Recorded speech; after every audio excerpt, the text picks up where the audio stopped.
Good evening, race fans, and welcome at KVK Racing Network here at the qualification of Sunday Night Skippy. I'm not alone in the booth. I have Matt Zepka right over here. Matt, welcome in the booth. Thanks, Ben. Good to be here. It's great to have you always up here, especially for Formula 2. But we also have one special new broadcaster up here.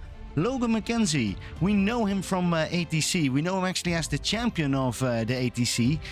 Great to have you over here, Logan. How are you doing? I'm doing fantastic. It's great to be here. Great. Yeah, and it's going to be an awesome part. I was curious. So you're a champion in the ATC league over there. Can you tell a little bit about yourself? Yeah, so I mostly drive touring cars and some of the faster open wheel cars on iRacing. Been a while since I've driven these Skippies, but still tons of fun to watch these guys drive them around. So I've won a couple of the championships over in the touring car league that I help run, and you guys, of course, run the broadcast for that. And we actually ran a layout very similar to the one we're at today at Nürburgring, a shorter layout, so something I'm kind of familiar with. All right, so then immediately I have a question for you on this layout. Where do you think the best spots are to overtake? Well, you know, usually when you have shorter layouts, they cut off the part where they sort of cut off a part of the track to shorten the layout. Ends up being a weaker part of the track, but I think it's a real strength of this layout. It's a good overtaking zone. It's that hairpin. It's a very strange, there's a big dip in the middle of it. It's a very uniquely profiled corner, and it provides really strong overtaking opportunities. So without arena present, I definitely think that's going to be a major spot. And if you're brave enough, you can set up an overtake into the last corner by going through the chicane as hard as possible. Yeah, we do see that happening right now. Actually, we see Rich Butler is in the qualification, but was really hanging on to everybody over here and has an enormous draft. He's currently leading over here. We still have 5 minutes to go. But the one that really surprised me is Nicholas Matza. He has been on our pole for quite a while, and suddenly we have Scott Allen back, and everybody else has been fast as well. Really curious to see if he can come up to this at least a podium. But currently it's Rich Butler, Scott Allen, and Greg Montgomery on that third position, all very, very close within the same range. See, Rich Butler has a new paint. Great to see him. The similar shark on the front, but slightly different color. I'm curious to see who's gonna beat his time of 126.6. And currently no one. Look at that. One more lap. That's not too bad for Rich. Kurt Smith moved up to second position. And this track is very cold right now. Sure, there's lots of grip out there for those guys to push as hard as they can in quali. Yeah, and we did saw someone going off. I think that was Nate Struls. But good point that you make. The temperature up here at 73 Fahrenheit. That's relatively cool. We have seen it a lot hotter normally. But it's Germany. Scott Allen just improved his time, inching a little bit closer to Rich Butler, but still needs a 10th to get back onto that provisional pole. Yeah, and I think everybody is improving. I'm looking currently at Joe Zubo. He's running quite quick. He's currently on that 12th position, but can definitely run a little bit faster than we expect from him.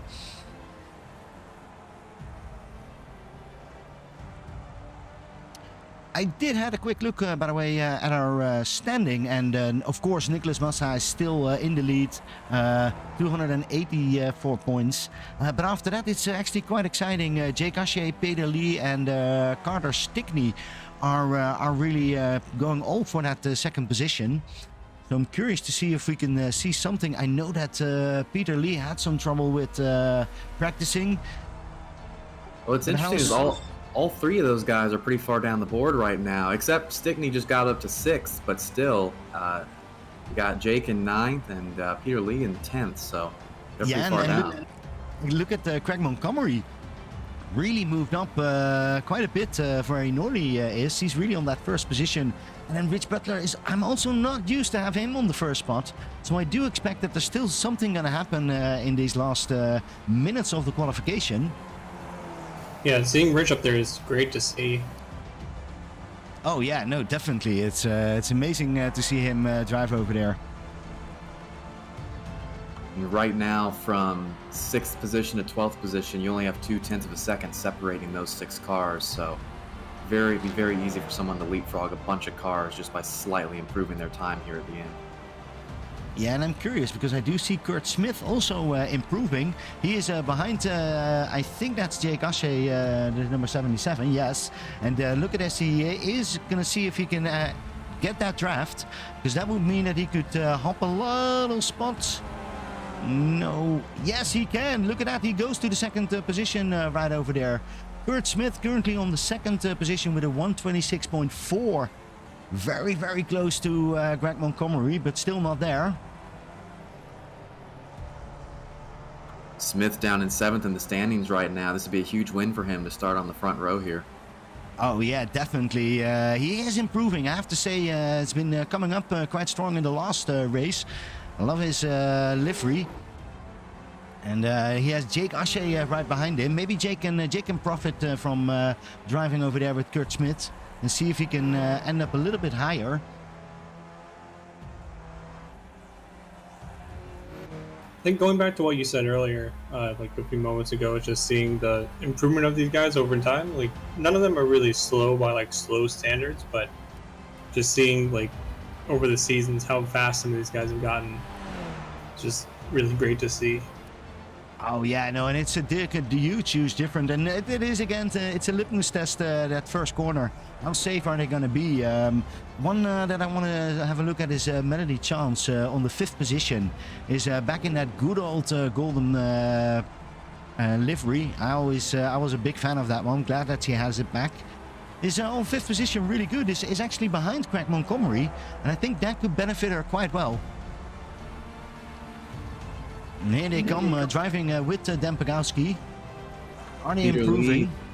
Peter Lee improves the last second, goes up to 7th. Pagowski beat him coming across the line. He was in 6th. And what about Jake Ashe? Is he still can he still improve? No, he's on that 11th spot. I don't think he can improve anymore. Scott Allen, look at that. Scott Allen improves. Suddenly on that 2nd position moves Kurt Smith back to the 3rd spot. And Rich Butler on the 4th. Melody still 5th.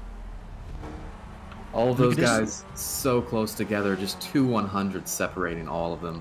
Yeah, and they can finish their lap. That's the impressive part. Now they can really see, oh, this is going to be exciting for Melody because he's actually getting closer to Greg Montgomery. I'm curious to see if they can make that happening. Doesn't seem to be that they're any faster anymore.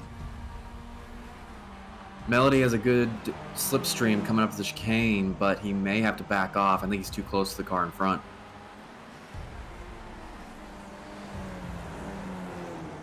Oh, look at that. Just avoid the slowdown. Well, avoid the slowdown. I think she's doing more than that because Melody is getting a little bit closer and is actually now a little bit faster on that 2nd section. Is he going to come into that top 3? Is Melody going to make that happening with the draft of Greg Montgomery? Is definitely improving, but not enough. Melody sticks on that 5th position. Still very good one from her. And Nicholas Motz is surprisingly down in P13. Yeah, I hope he comes for interview. Curious to see what happened over there. But let's have a quick look at the grid. We see Greg Montgomery on the 1st position. I'm not sure if did he ever do that, Matt? I don't think this is his first pole, I believe, but I think so too. Well, congratulations, Greg. This is awesome. Scott Allen yesterday of last week, he was really quick, and today again he's on that 2nd position. Kurt Smith, 3rd position, really well from Kings Racing. I expect a lot from him. Last race he was quick, didn't get the opportunities that he deserved. And then you see Rich Butler, 4th position. great to see the Shark Cat coming up, and Melody Chance on the 5th. Then Pagowski right behind there, and then Peter Lee, as usual, in that 7th position. But he will definitely move up in this race. I'm sure with his driving skills, he will get a little bit higher. Right behind him, Carter Stickney, important for the championship, and then Chris Girondellis, Barry Stockdale, Jake Ashe, and Joe Zubo. And then I'm gonna have a look, and then we see Nicholas Matza. Nicholas Matza, 13th position. Matt, we were talking about that. What happened? I think he spun out on one of his laps, and maybe that just like got him out of the driving zone that you kind of have to be in. Yeah, well, that's bad luck, but we will definitely have an eye for him out, because he will definitely come up. Then we see, of course, Nate Strules, Michael Rubach, DJ Brooks, Dave Gray, and as the last position, Justin Diven. Justin Diven has been here now for quite a time, and great to see him every time coming back. Also from Georgia. Logan, I know you're from Georgia, so great to see a fellow Stateman coming up here. Absolutely. Now we're waiting now for our drivers to come to the grid. Always there's a bit of a talk about league mentality, what we need to do, and especially what we don't need to do. And we have seen some incidents. Matt, have you seen the public races? Nope. I've heard the stories, but I haven't seen them yet. All right. Well, I've seen a couple of them, and it is death in corner 1 and corner 2. So hold your breath over there. I'm really curious if that's the Sunday Night Skippy Formula 2 is actually going to show the good example, and if we can get all clear by there, because that is a really treacherous place to be. It's so easy to overshoot your braking point there. Very heavy downhill braking zone. It's one of the trickiest turn 1s in all of iRacing, in my opinion. Yeah, I'm very curious what we're gonna see. We see all the drivers come up. Great liveries they all have.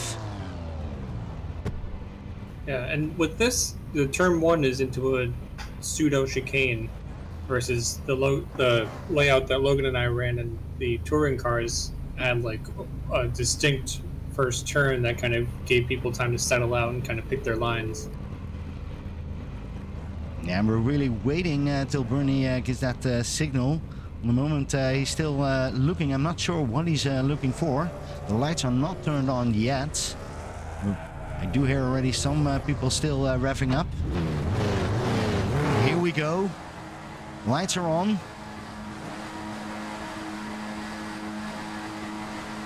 And we are off, and Greg Montgomery is taking a nice position over there. Scott Allen is trying to hold on, but I do see that Kurt Smith is already going on that outside, and I'm curious to see what Melody is going to do in the back over there. All right, let's hold on to that corner. Is everybody going to go safe over here? It looks like they are through relatively safe. Nicholas Massa had a small hiccup over there, but not much going wrong. And I see everybody else can continue. Montgomery already opening up a huge 1 second gap as Allen and Smith battle for that second position. Wow, look at that. Yeah, Scott Allen really needs to defend over there and holds on to that position. I think Kurt Smith is right behind him.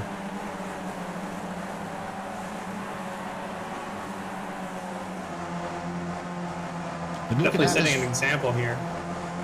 And we do see an incident over there. Michael Rubach got in with DJ Brooks, and they went off track.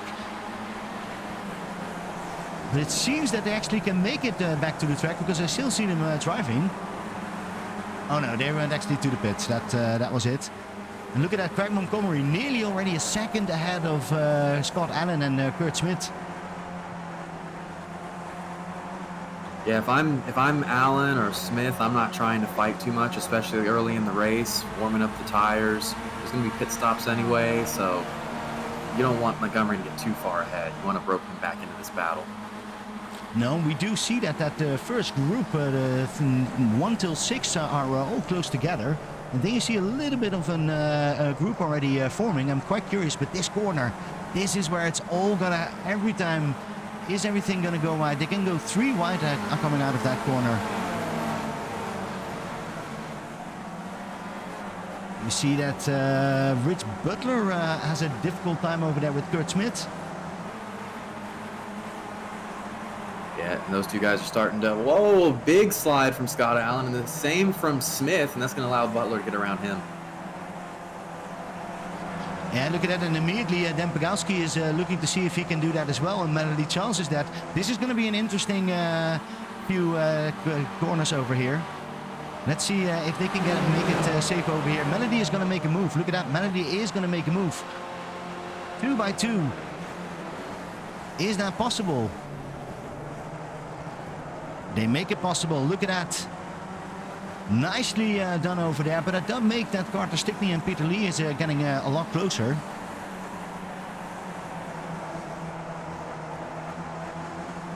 And look at that. Now we see Greg Montgomery together with Scott Allen really running away, and they're doing exactly what you were saying, Logan.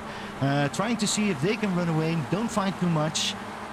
It works quite well. Yep, that lap, they both set lap times that were over a second and a half faster than any of the other cars. Oh, and here we do see Rich Butler made a small mistake, and immediately Melody Chance crashed over there. Look at that. Let's have a quick look how that looked from her perspective. She was driving behind there, going into the brakes, nothing wrong. And then gets completely, oh, and there we go, upside down. There's nothing you can do at that point. No, that means that you have to tow, and that means also, yeah, that is really race over, or at least you have to go all the way from the back. Driving here along with Carter Stickney and Peter Lee, Dan Pogowski right behind there, and I also see a little bit from Jake. Look at that, Jake is also holding on. And they really need to work together if they want to come back to Kurt Smith. And Kurt Smith currently trying to hunt down Allen and Montgomery. At the moment, he was 0.3 of a second faster through Sector 2, but he's still a little bit of a ways back, a 1.5 second gap to Allen. Yeah, and that's so annoying if you were driving that third spot and you want to see them fight in the front, and they're just staying there. Although Kurt Smith is going to make a move over there. Look at this, Kurt Smith. Oh, Scott Allen, sorry. Scott Allen is going to make a move over there on Greg Montgomery. You can do a lot of different lines over here, but... Oh! Ooh. Greg Montgomery, did he hit the wall over there? It sure looked like he did, but his wheel handled it. Oh, and we do see a big crash over here. Carter Stickney and Dan Pogowski were crashing over there. Let's have a quick look what exactly happened. They were coming in closely. Oh, looks like they're all going fine. Oh, and then Pogowski runs just a little bit wide and drives into Carter Stickney. And that is going to be important for the championship. We said it before, they are still into this championship. Yeah, that's a huge win for Peter Lee and Jake Atchie. They can run this race and know that they just have to focus on each other, not worry about Stickney nearly as much. Yeah, we're currently watching here Rich Butler and Nicholas Matza together with Dwayne Hoffman. And they're all fighting for position number 9, for position number 7. And currently Rich Butler takes this one.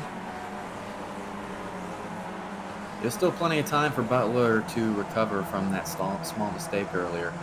Sitting back in 7th place, there's only a couple seconds separating each of these cars. Lots of time left in this one. Yeah, we do even see Melody Chance coming out of the pit. So she came out and is still driving on that 14th position. While we do look at this group over here, we see now they're making a move. It's Justin Diven. Look at that. Justin Diven goes on the inside and takes Dwayne Hoffman over there. Really nice move. Justin Diven moved up to the 10th position, is now 9 positions up from where he was.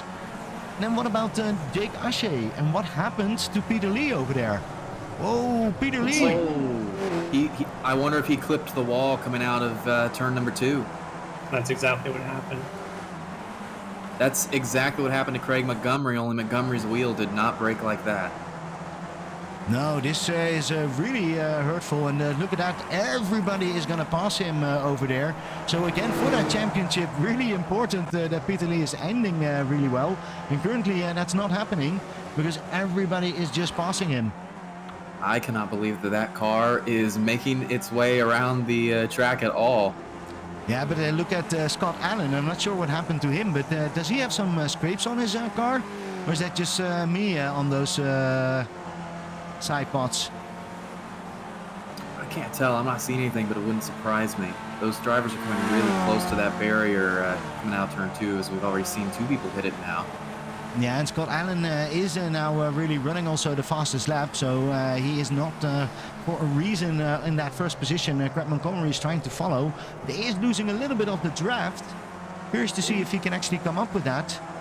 Yeah, both Allen and Montgomery set their fastest laps of this session on that last lap, and Allen was still 0.2 faster.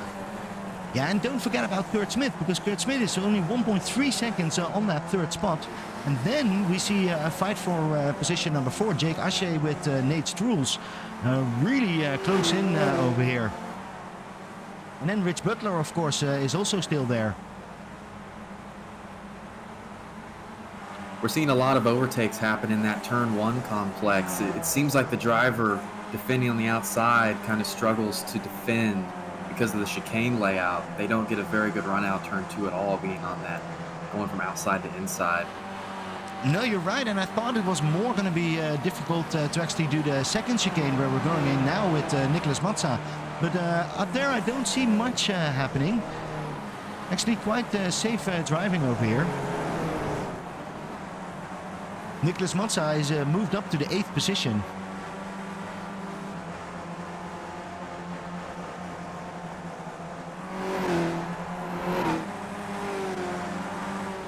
And Montgomery just set a crazy lap, a 26.2. Oh, and we do see first pit over here for Nicolas Mazza, who was driving really going back up again, but is now has to give that all the way to this first pit stop. I'm curious to see if that's going to be the tactic. He has some wing damage, so he may be pitting early to make sure that gets taken care of. Well, great that you saw that one happening. Well, I don't think Scott Allen has any wing damage. I did saw the pod on the side pods a little bit damaged, but it seems that he's running fine together with Greg Montgomery. Greg is doing this smart, staying over there, not attacking, and probably saving some fuel. I think the pit window may be open now. And I think Peter Lee, even though he had that damage with the wheel, he may be able to squeak by and make up time by not having to pit a third time. Like, he would pit to repair the damage and could also top up on fuel. And that may be able to get him through to the next pit window and then to the end of the race. Yeah, and you see now Jake Atchie is coming in. He just let Nate Strules go by him in the chicane so he could enter the pits unopposed. Yeah, we see more people coming into the pit. Barry Stockdale, Justin Divin, they all are going in. Montgomery, the first driver to set a lap time in the 125s, and he is inching ever closer to Scott Allen as they come up on pits. Well, look at that. That's great to see all those times going up very, very quickly. And yeah, this is Formula 1 style, I have to say. 125, you're definitely going to be not as last in there. Those guys have a lot of speed. But it is now all about tactics. Greg Montgomery, I'm not sure. Matt, what do you think? Scott Allen has been away a while. Not sure how his pit stop strategies are. I think that he has the pit stops down enough. I don't think the pit stops are going to be the defining moment here. I think it's just going to be consistency. Because both of these guys can put down really fast lap after fast lap, but it's avoiding a mistake, don't slip up, don't hit a wall, stay cool under pressure, like that kind of stuff is going to be what separates them here, I think. Yeah, I do see that there is still a fight going on for position number 4. Nate Strules, 11 positions up, by the way, together with Rich Butler. And Rich Butler is getting a really nice tow right over here. Is that enough for that first corner to actually dive in there? Or is he going to stay behind Nate Strules? I don't think so. I think he's going to make a move over here. He should make a move over here. He has the speed. Yes, here he comes. Goes to that inside. They do that safely over there, but he's not done yet. And Nate Strules defends really well. But now Rich Butler has a really good exit. And can he take it to the next one? And this is really where it's going to be too wide for a while. Or is Rich Butler here making that move? Up to that 4th position. Yes, he is making that move. Nate Strules is trying to have a different line over here. And that shows just how powerful that inside line in turn 1 is. Nate drove that pretty close to perfect and still just couldn't get a good enough run out of turn number 2 to do anything against Butler there. No, you're absolutely right. And we're now looking at Joe Zubo, who is following Dave Gray over here.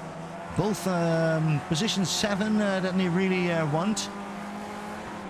Of course, Jake Ashe is 20 seconds behind it, but he has done already his pit stop. We're really looking at these guys for this battle. And then Dwayne Hoffman, look at that, Dwayne Hoffman, 8 positions up. He's driving a little bit in front of them, going now straight into the chicane. With his new livery, and he is actually going into the pit. Okay, look at that. So he's now also into that pit, together with Nate Strules and Rich Butler. Nate Strules is one to keep an eye on because we're going to see Jake Atchie was battling with him for that position before he pit a couple laps earlier. So we're going to see whether that undercut worked for Jake. Yeah, and this always helps a lot for the drivers of Formula 1. If they're watching, they know which tactics actually work. And here we look at Jake Ashe, who is coming now over finish line. And now we're going to see, is he going to make that? Or is Nate Strules just a little bit faster? No, that undercut is working. Look at that. That undercut is working. Nate was battling with Rich a little bit, but I mean, still, he was ahead of Jake before the pit stops, and that's quite a difference there. When does Jake immediately makes a mistake over there in that second corner, but can hold his car, but will lose a little bit of time, and maybe that's enough for Rich Butler to actually come back. After them, it's Nicholas Mazza. Nicholas Mazza, is not slow, not as quick as we normally see him go around. He's now holding Nate Strules and Barry Stockdale right behind them. Leader is on pit lane now. Craig Montgomery staying out. Kurt Smith is in too. Yeah, and if Dave Gray also stays out, then he can actually take that second position. That's way up where he normally is, and that's 14 positions up from his qualification. So Dave Gray is doing fine, and I can understand why he wants to stay out. Yeah, at this point, Montgomery and Gray are the only 2 drivers that have not pitted. It's 15 minutes in, so they're pushing this as long as they can go. Yeah, and I'm curious about Peter Lee. Peter Lee had that incident, is currently on that 13th position. Is that pit stop already, was that enough? Or does he need to still do 2 pit stops? Because that would be really, really bad. Otherwise, Peter has a chance. It's 7.8 seconds behind Joe Zubo. And if you can close that, then he's really in for some nice fight over here. I think it's encouraging seeing that the leaders have been able to push it to 15 minutes. I think that bodes well for Lee and anyone else who was forced to pit a little early. Who else? I think, was it Nicholas Massa that pitted before that wing damage as well? Yeah, exactly. Yeah, I think he'll be fine. Melody Chance as well was another one of the unfortunate early pits. Yeah, and we do see that Greg Montgomery is now coming into the pit as well. So that would mean if Dave can stay out, he would actually be number 1 over here, the 72. I haven't seen him on first position, so he can't make that. No, he has to go into the pit.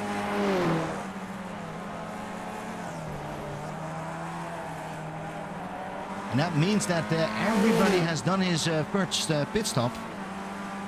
And Scott Allen is coming up on the last turn here, so we'll see where Craig Montgomery comes out in relation to Scott, because he was about a second and a half behind going into the pits, I think. Well, Craig Montgomery we haven't seen yet, and we do see in the far, we see Scott Allen. Greg is getting out, but that's a little bit too late. That undercut was really, really strong. Look at that. Scott Allen is really going into that first and is now 4.9 seconds faster than Scott Allen, and he is than Craig Montgomery, and he is flying.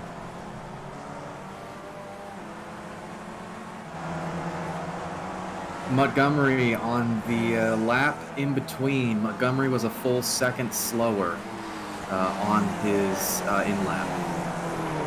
So that is where a lot of that time went.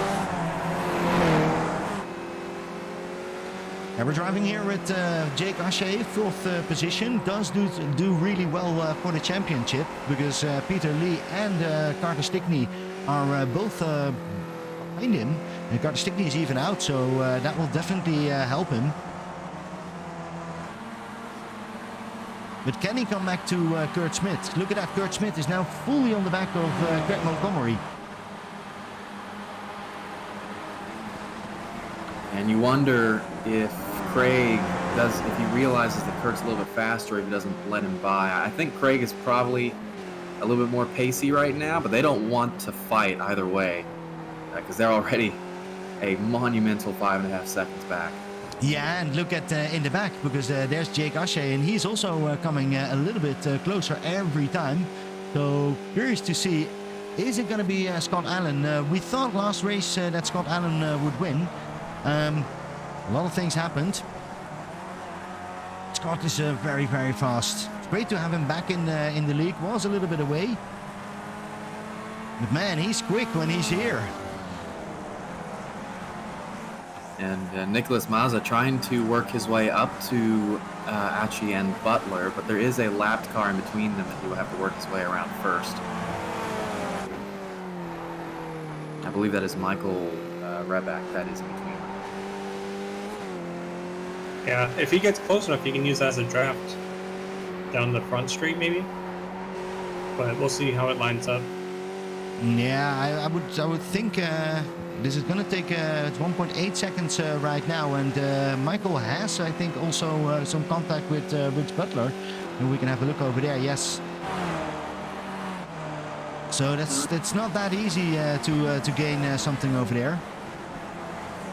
Looks like Barry Stockdale is like right on the nose of Nate Strules for P7 and P8. Looks like he has a better run out of the chicane too, maybe.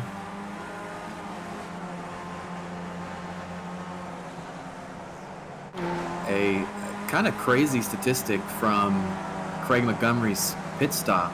He spent 43.6 seconds on pit lane. That is almost 2 full seconds longer than Allen spent on pit road. I wonder where all that time went. Was it a poor entry or what? This entry is tricky, and if you hit the wall, you lose a lot more time. We do see that Nate Strules and Barry Stockdale are fighting in that first corner. And this is where you can actually see that the two different lines, and Nate Strules nearly got squashed by Barry Stockdale, but they made it through too wide through that second corner. But this will help Barry Stockdale to run away a little bit from Nate Strules. And while that was happening, Jake Achi took the chicane a little poorly, almost hit that tire barrier, and it allowed Rich Butler to go around the outside. Let's have a quick look how that went. Oh yeah, that's a really nice move from Butler. Immediately, because that's a good opportunity. But look at this, Jake Ashe, is he going to make the move? Jake is not oh, they're going to now really get into a battle. Jake Ashe takes that outside, goes to, Jake choose the wisest line. Knows that there's more than just this race. Actually goes into the pit over here. Look at that. Doesn't want to fight anymore with Rich Butler. Is done with that. Says, I'm going to take in a second pit stop. We're 15 minutes away from the end. That's how far we saw the leaders going that first stint. He is pushing this. He's doing this as early as possible. It's a little risky going in this, like, at the very edge of when the leaders went in, just because the leaders had... Craig Montgomery was in the draft of Scott Allen for a lot of his stint, and so he was able to save a little bit of fuel and kind of like push that to the full 11 laps. So it'll be interesting to see if Jake can make it to the end on that. Matt, you're not wrong, but on the other hand, it's Jake Ashe. He knows his things. He knows what he's doing. I haven't seen Jake out of fuel, so I'm certainly gonna think that he's gonna make it over here. We are looking at Scott Allen, who is now 6.8 seconds away from Greg Montgomery, and Greg is really fighting with Kurt Smith. Look at that, Kurt Smith still holding on that third position.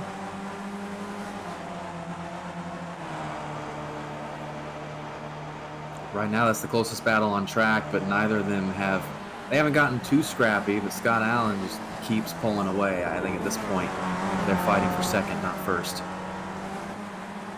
No, and it's not bad to always have to do that. Sometimes you have to choose your battles. And Kurt Smith and Greg Montgomery, it seems that they really have to choose their battle right over here. And they're still running away from Rich, I think. Or is Rich Butler coming back? Fourth position. Nick Mazda really quietly cutting up through the field after a rough start and rough qualifying. He's up to P5 with only, I think Jake's the only person ahead of him who has made that second pit, so... Oh, Craig, both Craig and Kurt just went really wide coming out of that chicane. That was dicey. They were having to go around a lapped car, and that was almost big trouble for Craig, almost hit that tire barrier. Well, luckily it didn't happen there because they're still driving, but I do think that helped Rich Butler because he's suddenly 0.5 seconds faster over here, and he's really getting closer now. Yeah, and it's cool to remember Mazda was the guy that came into pit lane with the wing damage. He managed to pit just at the start of the window, and that little stroke of luck has allowed him to climb all the way up to fifth, and frankly, he has a chance at second with the rate that these guys are gaining on Craig and Kurt. Yeah, but he's going in again. Look at this, he's going in again. I wonder if some of these guys are realizing that just how powerful this undercut is, because we aren't seeing a whole lot of guys come in early despite us being within that second window. No, you're absolutely right. Jake Ashe is one of the few who went in twice, and now Nicholas Matza went in. We also see Barry Stockdale, Justin Divin, a smart move from him to go in up here.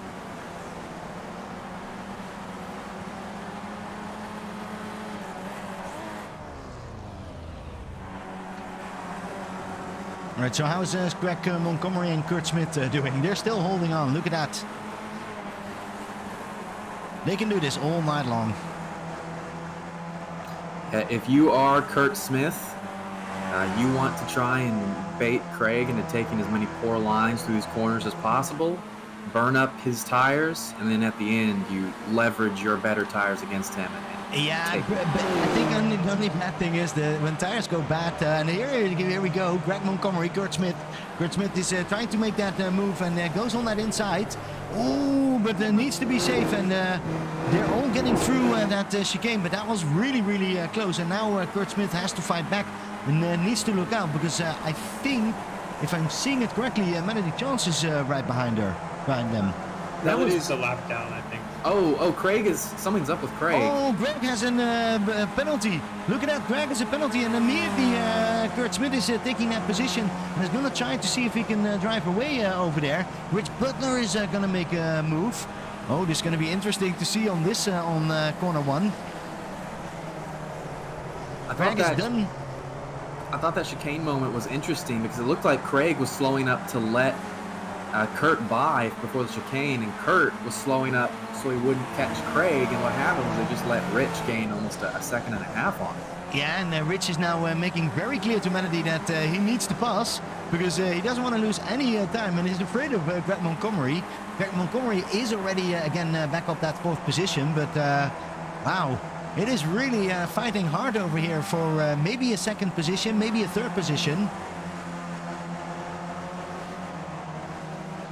It's interesting with the lap traffic, I mean, due to unfortunate events, but this track, even with people instructed to kind of yield with the blue flags, there's not a lot of great places to really yield that time.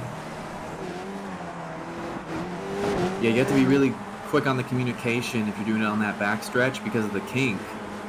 And you're sort of crossing over to the other side of the track. You don't want to accidentally do that in front of a lead car. And it looks like Craig is pulling into the pits now. Yeah, he's coming in quite fast. Curious to see what Jake Ashe is going to do over there. Is he going to already pass him? Jake is currently on the 4th position. Fighting over there with Dave Gray, but Dave Gray still needs to go in.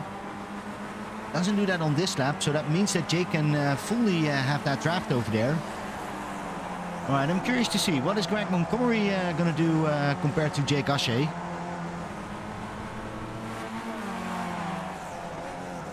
And Montgomery's pit stop 2 seconds faster than Ashe's. Oh, look at that. And Jake Ashe actually set the fastest time. So he is getting a little bit closer, but not close enough. And Jake is not passing... he's not passing anybody. And he's not passing Dave Gray. He's not passing Greg Montgomery. Although Greg Montgomery does make a mistake. And immediately Jake Ashe is fighting over there. Is now into the draft. Look at that. Jake Ashe makes a move on David Gray while just chasing Greg Montgomery. With Butler and Smith having yet to pit, Ashe is very much possibly on for a podium here if he hit around Montgomery.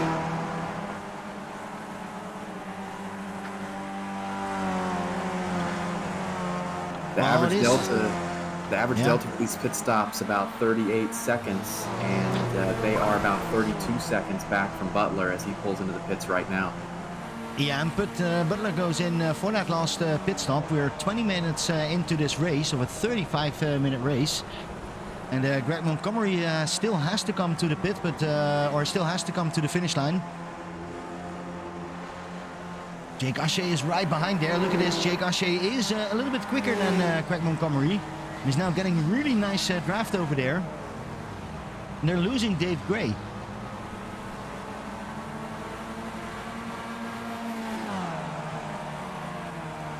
So Logan, what would you do now if you were Jake Ashe? Well, you got Butler right in front of Montgomery. You also only have 6 minutes left, which is going to be maybe 4 laps, maybe 5, depending on where the leader is. Frankly, I would just push hard and try and get around Montgomery. I wouldn't bet on Montgomery helping you to catch Butler at this point. Just go full push. Yeah, I'm curious if that's going to happen or that he's actually going to try to see if he can follow Greg Montgomery, because maybe Matt was right and he has a little bit of an issue with fueling, and then this is a nice way to make it till the end of the race. Nicholas Matza behind there is making a difficult time for Dave Gray.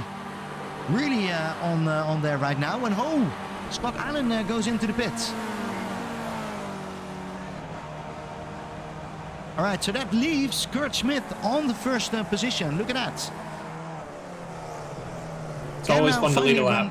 Yeah, exactly. And can run now his own little lap times.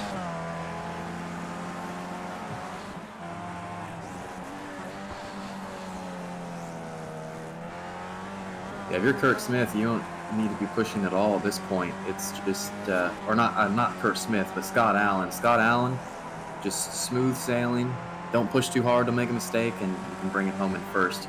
And same with Kurt Smith, because he has a pretty big gap on Butler and the rest.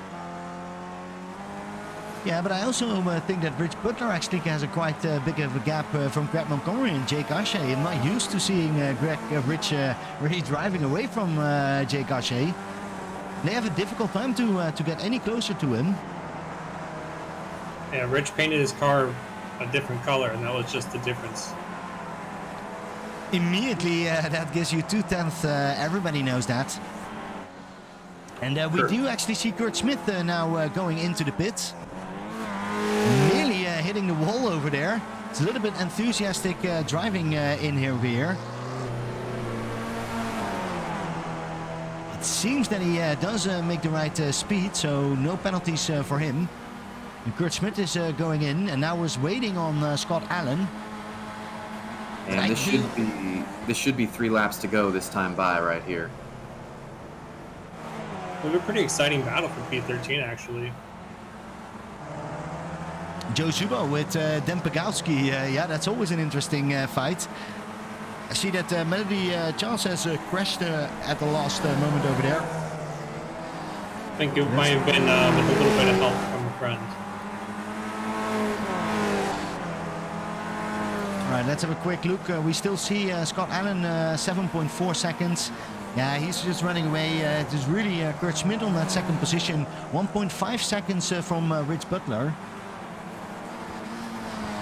Actually had a chance to go at Montgomery in turn 1, but he tucked back in behind him, missed his braking point, and lost a couple tenths. Has to make that back up before these last couple laps if he wants to have a chance at that 4th position. And we're looking here together with Rich Butler, and you can see Kurt Smith. But Kurt Smith is driving very, very cleanly this race. I haven't seen him made any mistakes. It's going to be difficult to close that gap.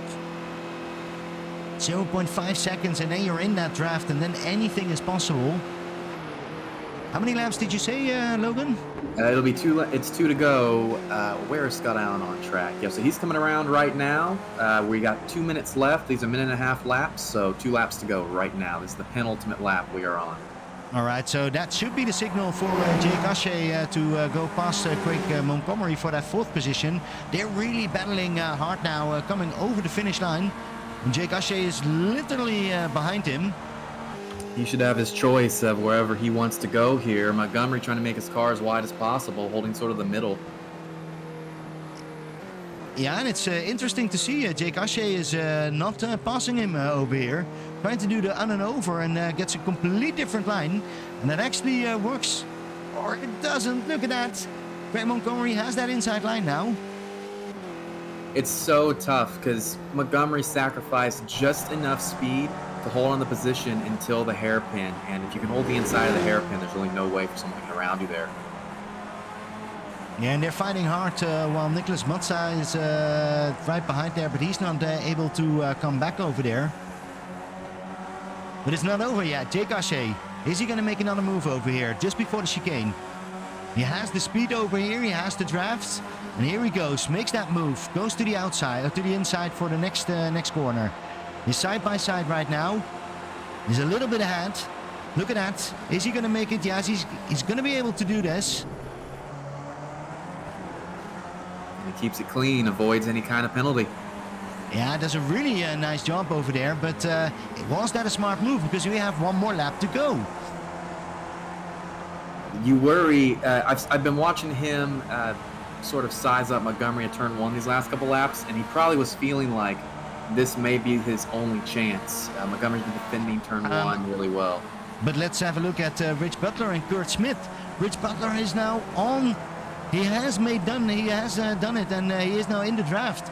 So he can actually make it work. Well, we also have a quick look, and we see Jake Ashe now having a lot better run, and he can make that move now if he goes on that outside. But Greg is smart in this defense. Look at that. Can hold this very, very well. And even if you get some kind of crossover there's just not enough time before the next corner. With Kurt Smith and Rich Butler, Rich is going to have a run up to the chicane if he wants a chance. This is going to be it. Yeah, and he's a little bit far away over here. Let's have a quick look when we drive along with him. Is he going to make that move? This is the only time the only place where you have, and he's not close enough. You can clearly see that he will not be able to make that stick. And while I say that, I do see that Jake Ashe is preparing himself. Scott Allen's coming around the last corner. All right, look at that. Scott Allen comes to that final corner. Great to see him take this victory. Yes, this is what we want to see from a real finisher. Scott Allen, and then Kurt Smith is look at that. Rich Butler was nearly, that was a close one, but couldn't make it, and is still on that podium. Craig Montgomery, Jake Ashe, and now Nicholas Matza and Barry Stockdale, and then it's waiting on Nate Strules. But how close Rich Butler came! Did you guys saw that? I think Rich Butler got it by 0.007 seconds. All right, I'm gonna have a quick look if we can You think I'm they seeing gotta Rich review Butler it. second on my screens too. We got to review it. All right, we're gonna have a quick review on this one.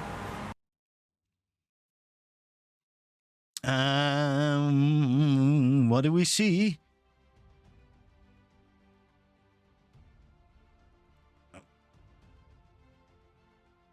I didn't see it. I'll be honest with you, I didn't see it.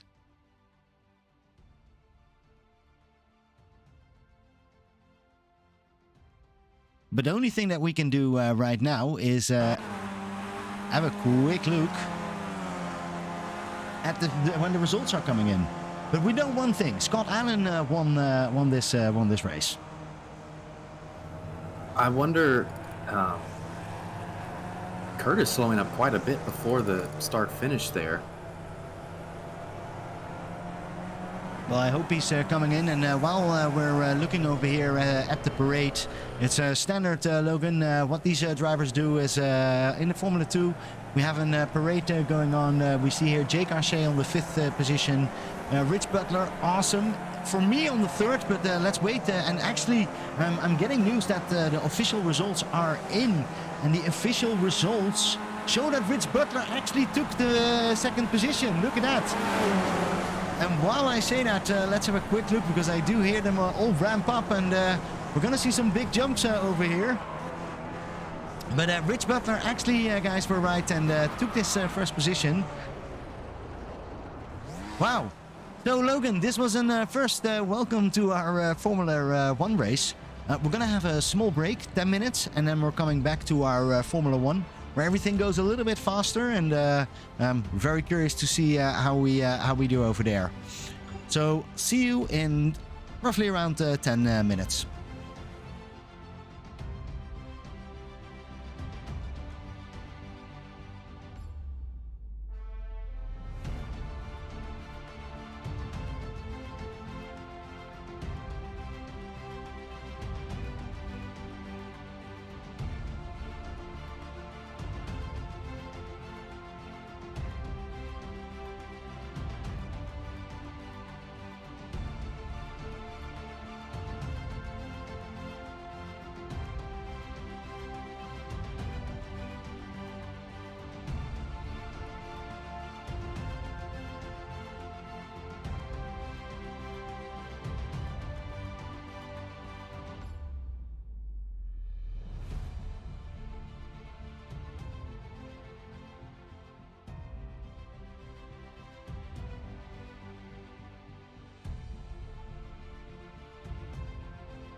right, and welcome back for another race here at the Nürburgring. It is the Sunday night Skippy Formula 1 where we're going to have a look at, and we're currently looking at the qualification. Interesting to see. We still have Logan up here. Logan, great to have you also for the Formula 1 race. But also Peter Lee. Peter, welcome to the broadcast booth. Thanks, Pim. It was really fun. This is a fun little track. It's also very tricky and treacherous, as you saw in that SF2 race. Yeah, it is. I'm very curious. If we saw one thing, then we saw definitely that there was an undercut possible. But to one person who's just really, really fast, that's not going to happen. Scott Allen, welcome in the booth. Thank you so much, Bill. Thank you. Awesome to see you over here, man. You had a lot of speed. What do you do for a race like this? Do you prepare, or is it just you have always this kind of speed? No, I got in the Your Guys' League, and I won the first one that I was ever in. We owe it to Mike Bowers.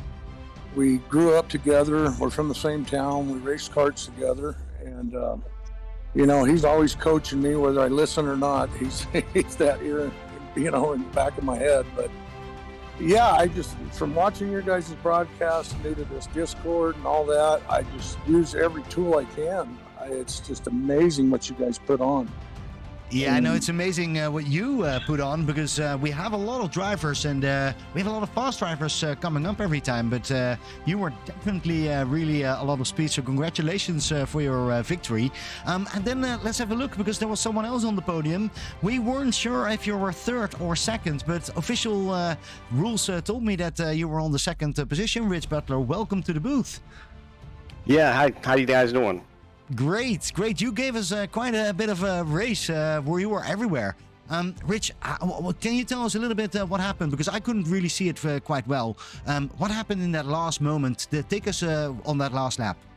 Well, the last lap I was catching Kurt Smith, and I come up to him in the chicane, and he took the chicane bad, got a little sideways and got into me, and I think he did the good sportsman thing and let me have him, because I'm pretty sure I would have. He was going so slow, I'm pretty sure I would have got around him. I don't know if I'd have held it, but he was definitely all the way sideways. Nice. Well, it's great to see. It's my highest position, so it was a good race. It's a very good race. And I got a new paint scheme. And you got a new paint scheme. About it. We loved your paint scheme, man, and I think that it was your paint scheme that, or at least Matt was suggesting that your paint scheme made you a couple of tenths faster, and that was good enough for that second position. Great way of doing that. Peter, how was your race? Because we saw you at one point driving with 3 wheels. I'm not sure if that was planned, but what happened? Well, it's really disappointing. I was running, I think, a very solid, pretty strong P4, trying to hunt down, I think Kurt Smith was at P3 at that point. And just totally unforced error, no pressure, no one behind me. I touched, with my front left wheel, I touched the tire barrier at the apex of T2 and broke my axle. And luckily the pit window was open so I could limp to the pits, but that took me down to last place. And I had to climb my way back to finish, I think, P11 or 12? Very disappointing, but... it's gonna have some influence in our championship, because you did really well with Jake Ashe, but Jake Ashe has made quite a bit of move, but of course Carter Stickney wasn't finishing the race, so I'm curious. I know we can always watch it at our CavOK app to see all the latest results. Currently we're watching at our qualification. I see that Leo Oktarov is doing really well. Before we go to that, I do want to go back to Scott Allen. Scott, do you want to still do a shout out or thanks for anybody? No, I pretty much did it. I mean, the guys that we raced with, I followed them all week, and that's how I got where I was tonight. Yeah, great to see that, and great that you joined us. I'm curious to see when you're moving a little bit closer to Mike Bowers, but we will see that by the end of the season. You're doing an amazing job, and it's great to have you in this league and community. Rich, you've been here a little bit longer. I've raced against you when we started this Formula 2. It's great that you also still are here and that you enjoy it that much. What does Formula 2 made so special? It gave me an opportunity to race instead of just survive.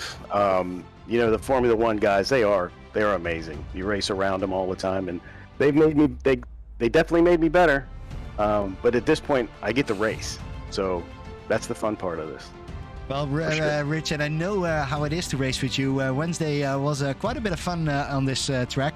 I still had to learn a lot of things in this skip, but you showed me quite how you need to run this track. So great job. Yeah, it was good guys, fun. It was good fun. Thanks very much for coming to the booth. We hope that we're going to make a tradition of talking to the winners of Formula 2. Good luck next week. It's going to be a long one. Have you ever? Yeah. Did you already practice, Rich? I've already been practicing. Yeah, it's a long course. It's been a while since we've done it. In So the where skip, we're going, Rich, for people who don't know this? Nürburgring, the big one. The big The full one. Nordschleife. And Pim, you'll Nordschleife, get a kick out of this. Open 1 hour qualifying session. And then Yeah. the race. Ooh, Yeah, that's you're- gonna be You're nice. You'll be exhausted before the race even starts. All right. Well, Scott Allen, Rich Butler, thanks very much for joining us here in the booth. We're gonna have a good look at the qualification because we are running out of time. So I will see you the next time. All right, have a good night. All right. So guys, how is qualification doing, Logan? Whoa. I'm looking at Jeffrey Decker, and Jeffrey Decker is not happy with his qualification. Yeah. You know, I was just, I've been watching Leo Ovtcharov on his qualifying laps. If I have a little bit of solace, I noticed on his first flying lap that he also hit that T2 tire barrier. Okay, so you're not alone. Yeah, that I I'm can not alone. understand that part. But you know what? Jeffrey Decker is not on the second position because Michael McLeod is over there. Michael McLeod on the 115 from Canada is driving a 125.7. Wow. That Amazing is to see great. that. He is a bit of a specialist on this track, at least on the full GP layout. In fact, I had a coaching session with Michael at this track, and you know, he really helped me with a few secrets. Of course, some of the most crucial things he taught me were in the stadium section, which is Yeah. cut out. Well, you had a lot on that one in this part. We do see here Mike Bowers who stopped his race. I think everybody has done their fourth laps. A quick look. Do we still see people run? I see. Oh, look at this. Scott Bell. Is Scott Bell gonna improve his time?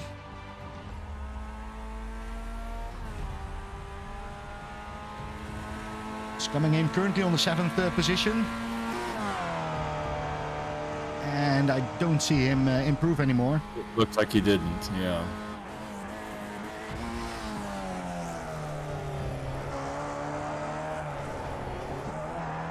Still got a couple more guys out there. Rayner just came across with a couple green sectors, but doesn't look like he improved. Sammy Bridges. I always expect a lot from him. He's currently on the 17th position. That's nothing for him. He actually is trying to see if he can take a pit entry. He's doing that one. Same thing. Yep. But that's not going to give him any more room. So then we only have Tim Huss, currently 11th position, still driving there. The green car. Yeah, and he's Relatively, also already clocked his 4 laps, so he's done, and I'm sure he's just practicing here. Yep. Oh, Well, he doesn't have to practice that much anymore. We actually see that we are there. So let's have a quick look at the grid. Leo Oktarov, of course, from Shake and Bake, 125.5 on the first position. Congratulations, Leo. And then we see Michael McLeod, second position. And Jeffrey Decker runs up over there on that podium. Jeffrey Decker does a really good job. I'm really curious to see how quickly he will go up to Leo and see how he can bring that fight. But of course we have Mike Bowers, Jeff Snavely, Michael Hounik, pretty much all the guys they use. The normal top 5 is right over there. Scott Bell and Carl Dronke, 7th and 9th, a little bit further away. But Benjamin Harris, look at that, 8th position. He really moved up. That's a fantastic qualifying performance by Benjamin. Great to see what he can do starting off in the top half. And then our RJ McKenzie, our SF2. Our RJ McKenzie, exactly. You see it correctly. He is side by side in Carl Drunke, so interesting to see how that first corner will go. And then we see Tim Huss, 11th position. Mark Rayner, 12th position. Great to see him coming back.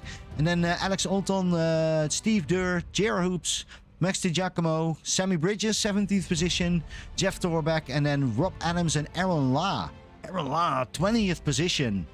Gonna see a lot of overtaking from him. He's probably going for that hard charger. He didn't qualify. Not sure what exactly happened. We'll hear about that. Looks like he was black flagged. I'm not sure what the reasoning for that is. I'm just seeing that coming across my timeline. Yeah, that's probably a penalty that was probably earned in a previous race. And so in the Skippy Formula One Sunday Night Skippy League, penalties don't cause a points deduction, but they will create a black flag drive-through penalty in a subsequent race. You know, Logan and Pim, I'm noticing that the top 16 qualifiers, 16 out of the 20 are covered by less than 1 second in their qualifying times. It's incredible. Yeah, we saw something similar in the Formula 2 race. There was a group of guys that were separated, like 7 or 8 cars were just within 2/10 of each other. So it's great to see even at this top level, you have less than a second separating basically the whole field. Yeah, I think I was in that mess. Well, it'll be super interesting to see if these drivers can get through those first 3 turns in a clean way. It's I don't know what it looked like in the broadcast booth in the Skippy Formula 2 race, but the turns 1, 2, and 3, they were just so sketchy, and we were all tiptoeing and being as careful as possible, and we still had incidental contacts all throughout. Yeah, we saw that tiptoeing around. I definitely thought it was going to be a lot worse than we saw happening. But it is really that run that you can take on that. If you have a really different exit, you can actually take a run and take that inside on the next corner. But then you're going too wide everywhere. So yeah, that's going to be interesting. Yeah, you know, that T2 entry, it's almost impossible if you have a little better exit out of T1. Which you might have if someone has taken an inside line to pass you in T1. Coming into T2, if you've just been passed, it's almost impossible not to incidentally dive bomb the person who just passed you. And it just creates all sorts of issues. And as fast and as aggressive as these drivers are, they're super careful and skillful, but I wouldn't be surprised if we see some wheel-to-wheel contact. It's a stark difference from the regular arena layout where there's just a ton of room to battle heading into turns 2 and 3. Here, that tire wall placement is just pure evil. Wow, you had to bring that up again, huh, Logan? You weren't the only at one point, Craig Montgomery hit it, and he just got really lucky that his wheel did not break. Uh-huh. Yeah, and we do see they're now lining up. We're looking here with Leo Oktarov, who really earned that first position. Great to see him over there. I think we're waiting to see if everybody is lined up, and also McLeod is now getting in the car.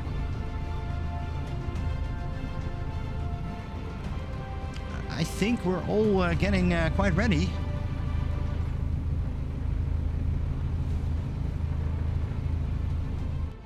This is the point where everyone's nerves are jangling a little bit, especially with as treacherous as this is. And the lights are getting there, so a little bit less nervous. Now it's just releasing and go right over there. And we do see that Michael McLeod has a really good run. And also, I think Mike Bowers has a nice run. Immediately, McLeod goes straight into Leo Oktarov on the back. Now, let's have a quick look. Are we going to survive up here? Looks like everybody, we're going 3 wide over there. We see Carl Dronke making already a move. Looking clean.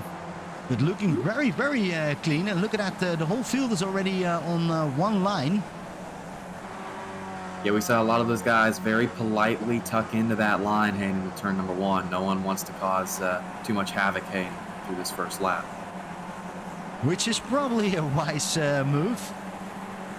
If I recall, in the Skippy Formula 2 race, actually the carnage didn't start until lap 2. Is that right? Is that how you remember it too? Yeah, we saw a couple of things happening in lap 1, but the real carnage was on lap 2. You're right. And currently here we see Leo Octarov and Michael McLeod just running smooth, and Jeffrey Decker right behind there. This chicane is one of the primary passing opportunities to try to pass on the inside, so we'll want to keep a close eye on that. Oh, and we do have Rob Adams having spun out in that chicane. Doesn't look like he's damaged, and so he's back on track. There was a whole accordion effect there where 5 cars sort of slowed up early, and he was the tail end. Look at this, Jeffrey Decker. Jeffrey Decker, is he going to make the move here on McLeod? Yes, he is going to make the move. He wants to be very close to Leo Octarov if he wants to have a chance on that championship. And currently drives a little bit of a different line. Is McLeod coming back? Yes, McLeod is coming back. And look at this, they're going 3 wide into the next corner. Yep, Leo locked up his brakes coming out turn number 2. And All it right, and almost looked like immediately Jeffrey almost looked like Leo might makes it. almost looked like he might have touched that tire barrier in T2. No, that only not everybody's doing that. But I don't know what he did. But Jeffrey Decker is taking that first position, and we don't see that often. Look at that, Jeffrey Decker is now trying to see if he can maybe run away together with Leo, or is Leo immediately going to take it back over here? Curious to see. Yeah, it looked like Rob Adams had a problem in turn 2. And, well, they're going 2 wide here on the front. Jeffrey Decker and Leo Octarov. Are they going to make it 2 wide through the chicane? No, they're not. Jeffrey is it? Looks like Jeff Snavely got into the back of, I believe that was Michael Howenick. No damage as far as I can tell. No, but they are going 2 wide over there now, and I think Scott Bell is taking that 6th position. And this is going to be a very interesting first corner. That's the second lap. Second lap in a row, it's in a huge stack up heading into that chicane. Yeah, look at that, and Carl Dronke is taking Jeff Snavely over there. He's going full inside, see if he can actually get over there. And I see Mike Bowers. This is amazing. Look at that, how crazy close they are getting as Jeff Snavely again goes into the back of Carl Dronke. That's going to lose him time over here. I cannot believe he does have a little bit of front left wing damage actually, but I'm surprised it is not worse considering how big that impact was in the last chicane. Yeah, that is going to hurt him though. As they come around these S's here, there's this long downhill straight, and you just need all of the speed that you can get, and you need a draft partner. So it's going to be super important as they come down this long, long hill. Well, I don't think it's difficult to find a draft partner. Look around you. Benjamin Harris right behind you. Carl Dronke in front of you. It is a little bit the fight in the back over there. But nobody's taking a risk. Yeah, Leo has made the pass. Well, has made the pass, but Jeffrey Decker doesn't want that. So they're now going 2 wide into that last corner. And McLeod, look at this. McLeod is also making a look. That was a slick little move. Jeffrey let him go into the chicane. So Leo took a compromised line on the inside, and Jeffrey came back at him in the last corner. And now we're seeing Leo Octarov getting a draft sling around Jeffrey Decker coming into turn 1. Now watch what happens here. Leo's line is compromised, and Jeffrey can get inside position into turn 2. It didn't quite work out there, but you can kind of see the better exit speed that Jeffrey got out of turn 1. Yeah, you do see that Mike Bowers is now getting closer and closer, and we always play tic-tac-toe, and again I have Michael McLeod, Mike Bowers, and Michael Howenick for 3, 4, and 5. So ding dong. Yeah, all these guys up at the top, really close to each other, and the fastest lap of the race thus far actually done by Carl Dronke, position number 6. Just a quick look here at P14, the battle for P14 currently being held by Steve Durer, but in an epic battle with Max DiGiacomo and Jeff Torbeck. and they're coming down the hill right now, and it's looking like Max is just getting a great toe, looking on the inside, thinking about coming in and out, braking, coming to chicane. They're side by side. Steve is not giving it up. Look at that, and they're still going on Wow. over there.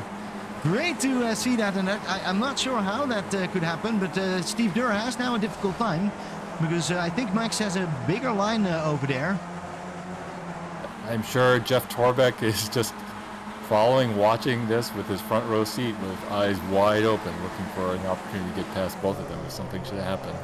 Yeah, and I do want to have a quick look here in the front, because we do see again a cover, and Michael McLeod. They get really a bad run, and then immediately Mike Bowers is going past him. Mike Hounik is going past him.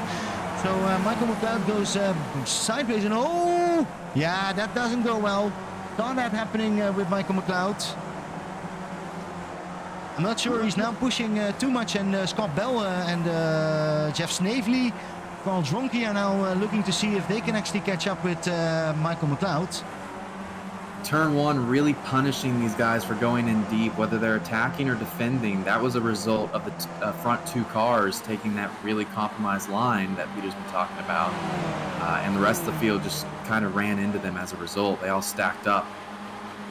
Yeah, it's so tricky.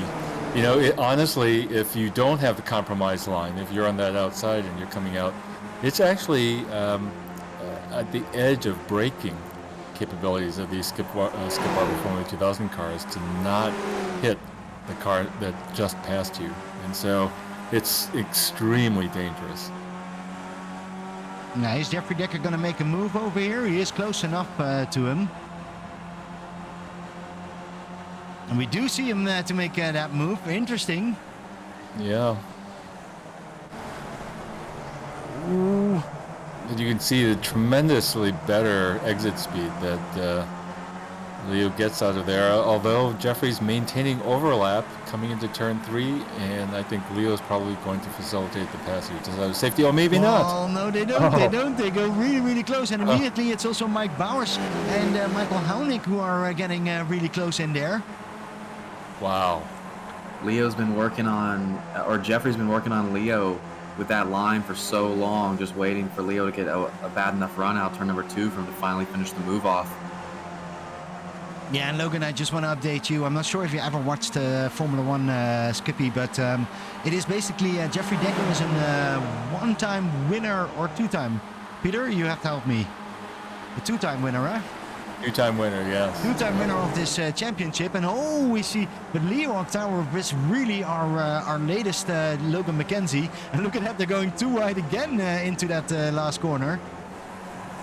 They really make the battle work every lap. Yeah, I saw these guys were separated by just 4 points in the standings, and you can see they are giving each other just enough They're room. going 3 wide. Look at that. 3 wide. Mike Bowers is making that move over there, going to the inside. That is the best position, but oh, this is going to be very interesting. Leo on the outside. Wow. Wow, great move from Mike Bowers. And Michael Hounik is really now trying to make it 3 wide coming into turn 3. Leo just constantly getting stuck in positions where he cannot do anything. No, and it's still a long race. We're 10 minutes in, but I am enjoying this kind of race. Look at that, Mike Bowers in front of Jeffrey Decker and Leo Oktarov. How is it going in the back? Because I see Scott Bell has moved a little bit further. Yeah, Scott Bell and Benjamin Harris. I've been keeping an eye on that duo. You know, they are in P7, and then Jeff Snavely in P8, Scott Bell in P9, and you know they have been also in a little bit of a battle, trading spots, and as they come down to the chicane, it looks like they're going to this time maintain their positions, but they've been swapping pretty much every single lap. Well, we do see that Sarah is in the booth, or is at least watching us, and together with us, Scott Bell. Scott Bell has a little bit of competition going on with Tim Huss, and of course, our AJ McKenzie. Let's have a quick look. AJ McKenzie, how is he doing currently? 11th position. is running with the best over there. Yeah, he's running some great laps. His last lap was a 125.5.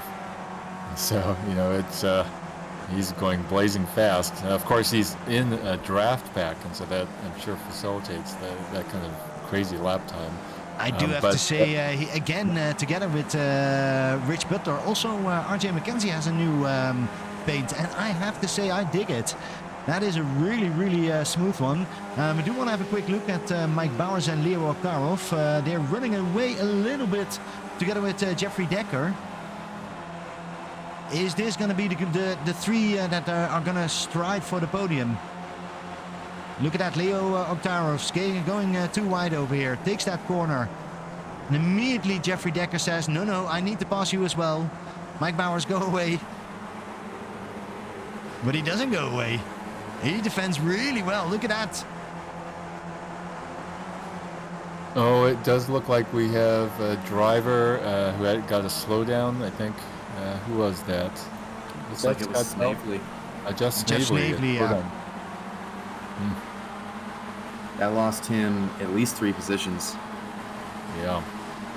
That is a killer. You know, you can straight line that chicane, but if you go over just an inch, it's going to cost you like that. And look at that panel behind behind Jeffrey Decker is Carl Dronke, Michael Hounick and Michael McLeod. They're still not done, and it's still they're nearly into that draft. If they can get into the draft, then it's basically top 7 for position number 1. And I expect the top 3 to continue to fight like they have been doing, making it even easier for those guys to come back up to them and get back into the scrap. All right, we did get an update what happened with Scott Bell. Sarah was so kind to have a look. Scott Bell had some penalties, some slowdowns, and that's why he came down to that 8th position. But he has the speed, so he is looking to see how Benjamin Harris does this chicane.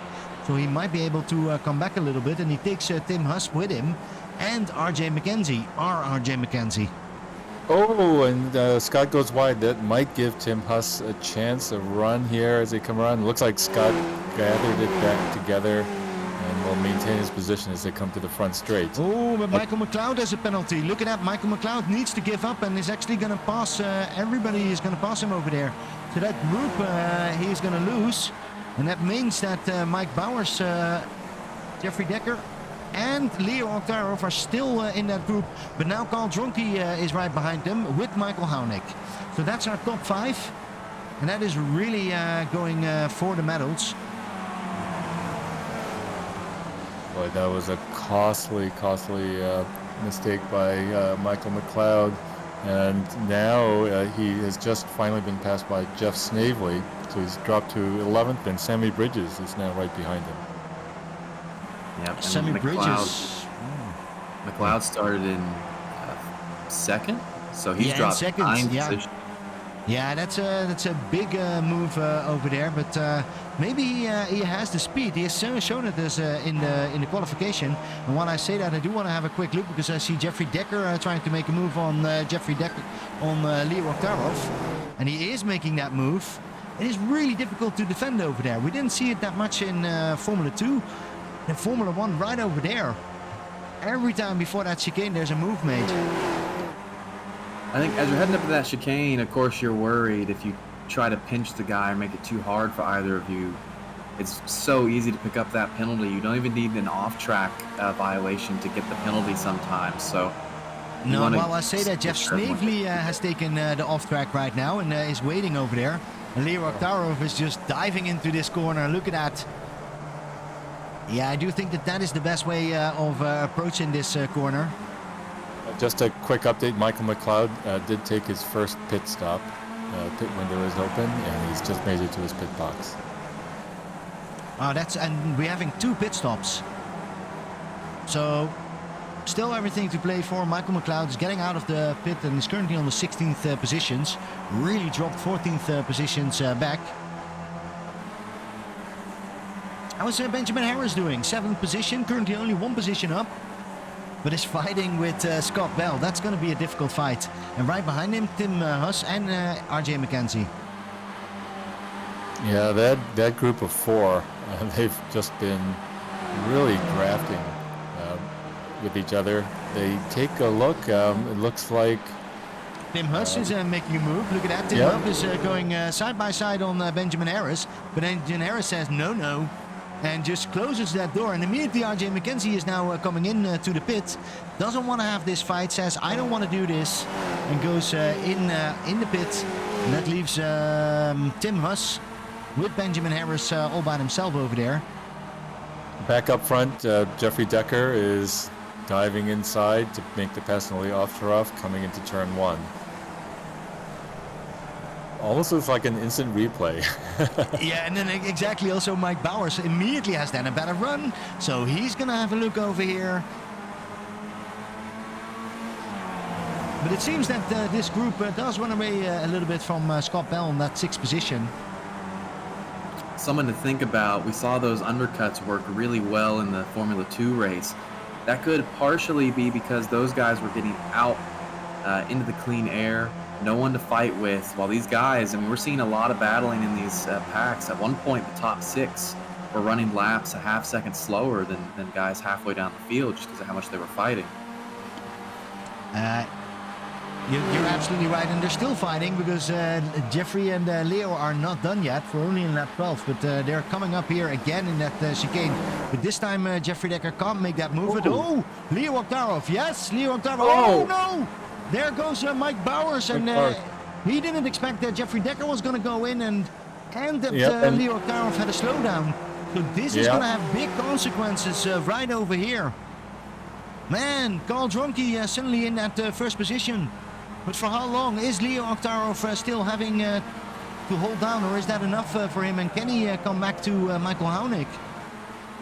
That was really an uncharacteristic error by Leo Ovtcharov. You don't expect to see that. No, you don't expect to see that. And then Jeffrey Decker going in. I understand that Mike Bowers had no idea what was going on. And we do see that Michael Hounik got a little better run.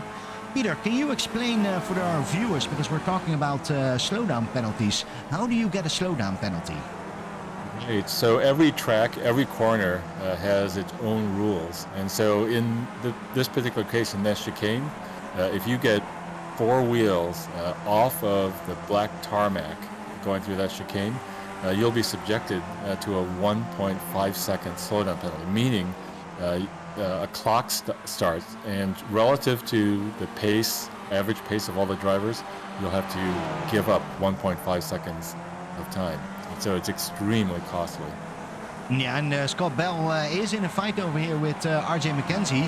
So those slowdowns that Scott Bell got are just a little bit too much off tracks, and then you have to slow down. And if you don't do that, Peter, you know what happens then, because then you get a black flag and need to go to the pit, and then your race is really over. So Scott Bell did a wise move, and while I say that, I see Carl Dronke, Michael Hounik, Leo Ovtcharov, basically our first top 5, our top 7, actually all going into the pit.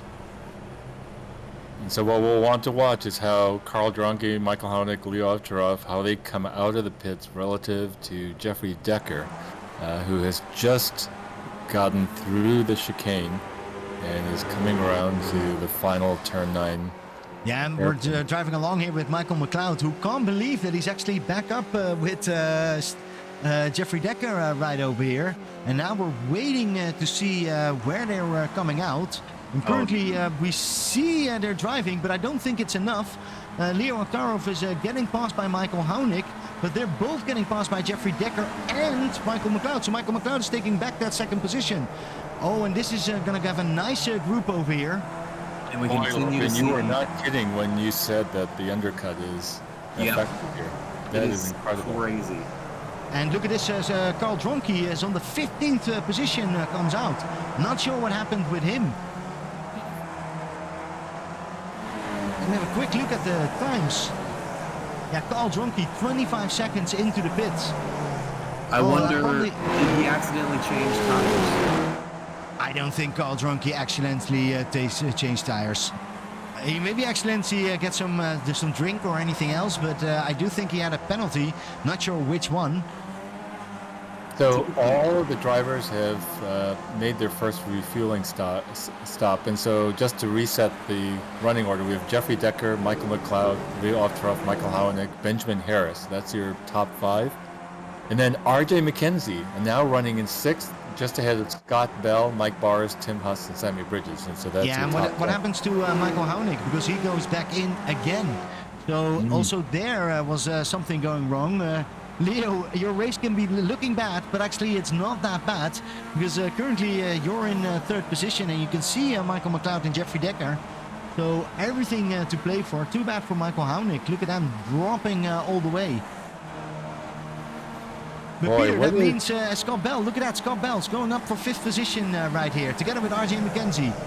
They're going to make that. Benjamin Harris is defending hard over there, going very, very closely to that border. And oh no, McKenzie! McKenzie is missing over there. Oh, that's too bad, because he was in such a good position driving along. And that means that Sammy Bridges takes another position up, is now in position number 9. Yeah, I think Mike Bowers, RJ had to check up on the exit of turn 2, and I think that surprised Mike Bowers and just got a little bit of a nudge there.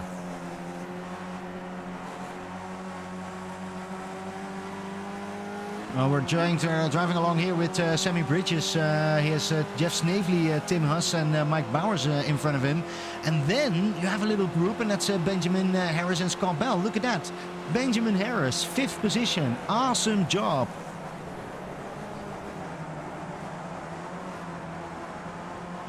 And Howenick spent over 40 seconds in his pit stall. I'm not sure if that was I assume that was some kind of penalty service. Yeah, that's I think a pit entry violation, and then he has to go back and does another 30-second or 40-second penalty. We're now looking with Benjamin Harris and Scott Bell, who are trying to run away from Mike Bowers. And while I say that, I do want to have a quick look. How is Leo Oktarov doing? Leo seems to get in closer and closer to Michael McLeod, Michael McLeod is hanging on to Jeffrey Decker. Yeah, I think it's very difficult for Leo Oftroff right now, though, because Jeffrey Decker and Michael McLeod, really, and Michael especially benefiting from the draft, and Leo has his work cut out for him if he wants to get into that draft pack with Jeffrey and Michael. All right, so Peter, let's do a gamble. Who do you think is going to win this race? We're 23 laps, 16 laps in, 23 minutes in, nearly halfway. Who would you put your money on? Well, let me say I'm pulling for Michael McLeod here, but you have to think that Jeffrey Decker has things well under control at this moment. Logan, who do you put your money on? I wouldn't be surprised to see Leo close back up to Jeffrey here. Michael, his first pit stop, 5 seconds faster than any of these other leaders. I'm wondering if he may have short fuel to get back up into the pack. Oh, that's a very smart one, and that's why we like Logan up here in the booth, because that means also that he probably goes in a little bit quicker than Jeffrey Decker, and that's why he's drafting up here. But I totally agree, Logan. Never put your money on anything else than Leo Oktarov. He's there, he's the champion, and he will come back. I'm pretty sure that he will come back and can still take this victory. A little bit further back, Scott Bell moved all the way up and is really the leader of that big group over there. Currently in 4th position, but Benjamin Harris, Mike Bowers, Tim Huss, Jeff Snavely, Sammy Bridges, J.R. Hoops, who's not there? They've all been running like this for a long time, very clean racing. Not too many attempts at overtakes right now. I think a lot of these guys are very content with it being middle of the race, in between pit stop stints. Just keep it clean and make it to the end so you can fight for position. Just keeping an eye on the gap to Michael McLeod for Leo Oftroff, and it's just remaining constant at about 2 seconds. Yeah, we see Scott Bell, what went there? Benjamin Harris made a mistake, and immediately the whole group is getting past him. Now needs to look out. Scott Bell and J.R. Hoops are also getting past him. Yep, I may have spoken too soon about that clean racing. Benjamin went in there Side by side, he got on the gas. Looked like a little too early. Oh, look at spun that! it Yeah, around. and he's going off track over there, or is he actually making a move? Oh, he's getting really close. Yeah, JR Hoops just made a pass on Benjamin Harris, and so not sure what was happening there. JR is really closed up to that pack and is now hounding Sammy Bridges for P8, but there's just so many cars in that pack. Yeah, that's really, but they are basically one big line.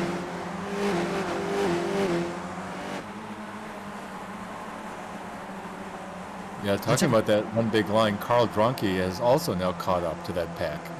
Just accreting more and more skippies.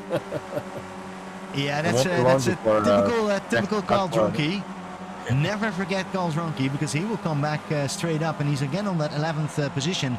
And no, in the top he's also really close. I'm not sure how close, but what happens, Scott Bell? Look at that. So Scott Bell is ooh. Did he took an off track, because it looks like he's slowing down a lot, getting passed by Tim Huss and Jeff Snavely on the moment.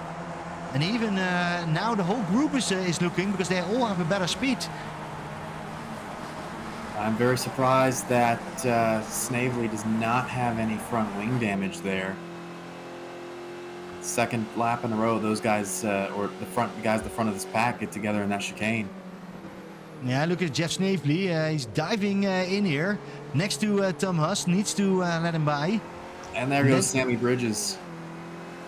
Oh, and another couple cars. And Bridges get tagged again, and we're seeing there at least 5 cars have been damaged around. All right, let's have a quick look and see what exactly happened over there. Yeah, Steve Dewar and boy. Oh, Sammy Bridges goes wide.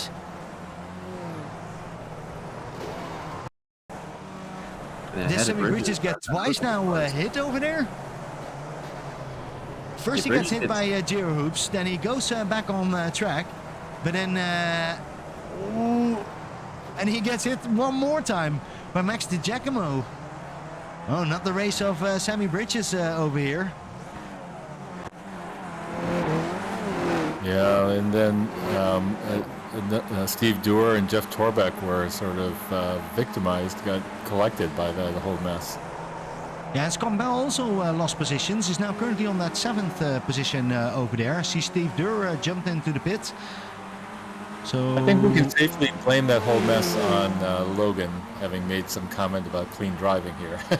Yep, ever since the next 3 laps all had some kind of incident. So that's the. Well, look at this. We see Jeff Snavely now trying to make the move, and he does make the move stick on that first corner. Tim Huss can't follow that, and Jeff Snavely is currently on the 5th position.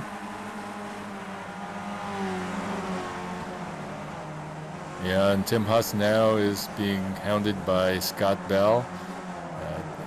Although it looks like Tim will be able to hold him off, at least for the time being.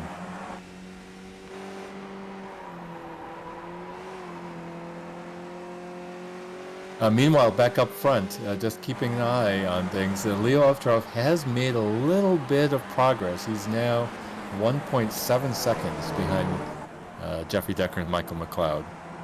So it's just Michael McLeod goes into the pits. I suspect McLeod was trying to save as much fuel as possible behind Decker there, but can only go so long. Yeah. Yeah, and he's coming in right now. That will be a pity, because that's a great position behind Jeffrey Decker. But he needed to come in for sure, especially when you were already saying that he wasn't in the pit very long. And that means that we are back to the top with Leo Oktarov and Jeff Snavely. Oh, sorry, Jeffrey Decker and Leo Oktarov. Look at that. Meanwhile, I don't know what happened, but Leo has suddenly made up 0.7 of a second. Is now only has a 1 second gap to Jeffrey Decker. Yeah, he is getting closer, like we already suspected. There may have been something about Michael McLeod's pit entrance that confused Jeffrey, or something that might have caused Jeffrey to lift. Well, when when they came out of the chicane, Jeffrey had already made a little mistake on the chicane exit when McLeod dove in, so that may be where some of that time was lost. Wow. Yeah, now Leo is within Jeffrey Decker's draft, and now 0.8 seconds behind.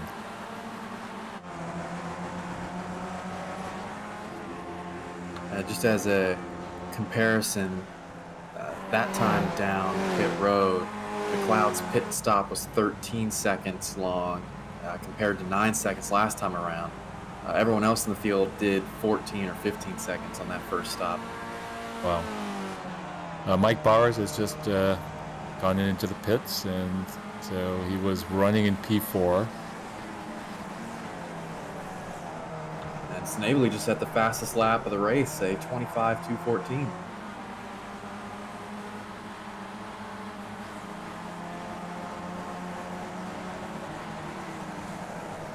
So we have now about, 8 drivers who have yet to make their second refueling stop, including our leaders, Jeffrey Decker, Leo Oftroff, Jeff Snavely. They're running 1, 2, 3, followed by Tim Huss, Scott Bell, and JR Hoops. That's your top 6 runners, but they all have yet to make their second refueling stops. Yeah, and Benjamin Harris is also not done yet. Looking very on the inside of JR Hoops. Currently can't make a move, but definitely when he gets the chance over there on the chicane, I want to see what Benjamin can do. It's really getting now over there. And look at that, though. I think there was something wrong with... no, Scott Bell just runs a really different line over there than anybody else. And look at that, they're going too wide into this chicane over here.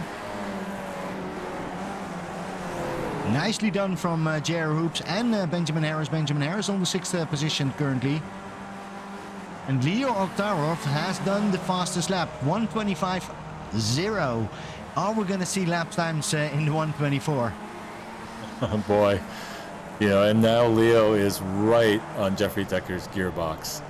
Oh, and boy, they just come so close to the tire barrier, and they are just stuck together like glue. This is, again, another situation where you could cover their 2 cars with a blanket.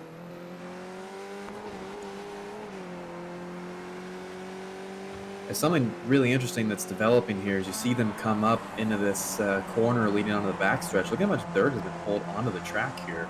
You gotta wonder if that's affecting the skippies at all as they run through that section. That's a super interesting point. The track has gotten super dirty there.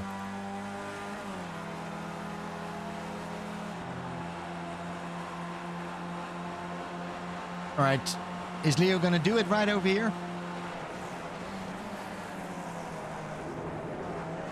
And if he's not doing it here, is he going to do it in turn 1?